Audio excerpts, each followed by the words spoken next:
this is Esther from Discover Your Origins. In my research project for Darthula Ross and the descendancy research of William W. Waits, I occasionally come across an interesting story, and in this case, I came across a story about Joseph Thomas Snell. Now, Joseph Thomas Snell is connected because he marries Annie Elizabeth Matthews, who is a descendant of William W. Waits, and I created a chart here on my webpage about how they're connected.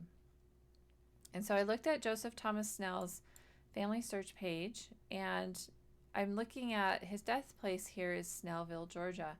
And that made me think, wait a minute, there's a connection here. Did he found Snellville, Georgia? And so I did a little bit of research and went to the Wikipedia page, and sure enough, there's the story of Joseph Thomas Snell. He and his friend James Sawyer came from London, England, first to Athens, and then they went and worked on a farm for a while, and then they separated. Joseph Thomas Snell marries Annie Elizabeth Matthews and establishes a homestead in the community of New London, and he builds a store. So I've summarized this here on my webpage, and the store and his homestead he decided to call Snellville. It was a wood frame building, and he operated it a lot like a company-owned store that you would find in a mining company in a community that has that's owned by a mine. It was very similar in that he created his own form of currency that people could then exchange for goods in his store. And his store ended up being extremely successful. His friend James Sawyer came back, and they became partners, and eventually James Sawyer took over the store, and Thomas Snell leaves to do other things. I don't know if the partnership completely dissolved or if Joseph Thomas Snell was a silent partner, because it seems like there was still some association after the separation. But eventually, things didn't go so well. Joseph Thomas Snell developed an abscess on his liver, and he had to travel to Atlanta for surgery, which that first surgery was successful. And then they discovered a second abscess, and that surgery he developed complications and died. And he was only 39 years old. He was buried in Lithonia, Gwinnett County, Georgia.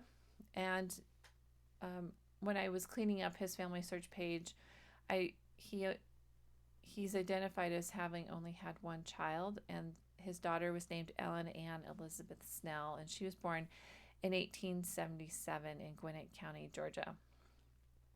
So here's a picture of the City Hall in Snellville. It's a beautiful building.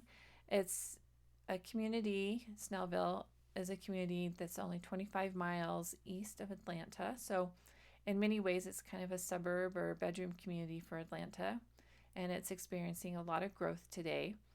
Snellville has a very active historical society, so let me show you their page.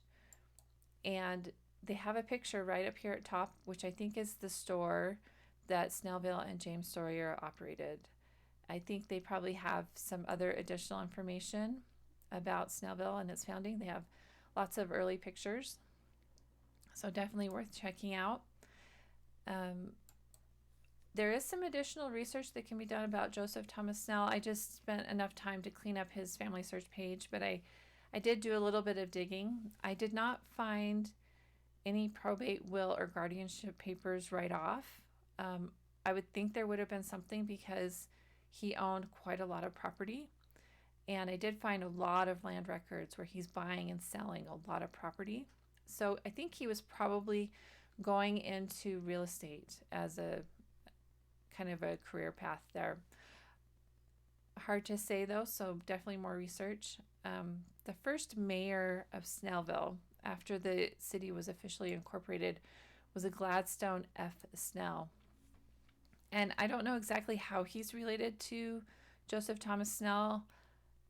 I think he has to have been because he came directly from London to Snellville, and that would be a little bit unusual if there wasn't some kind of relationship there. But I think if you research Gladstone F. Snell, you probably will find out more information about Joseph Thomas Snell's family. So definitely some additional research that could be done there. So anyway, if you would like to read more about this story, I have links to all of my articles and research that I've done in my blog article. Thanks for watching, and I'll see you next time.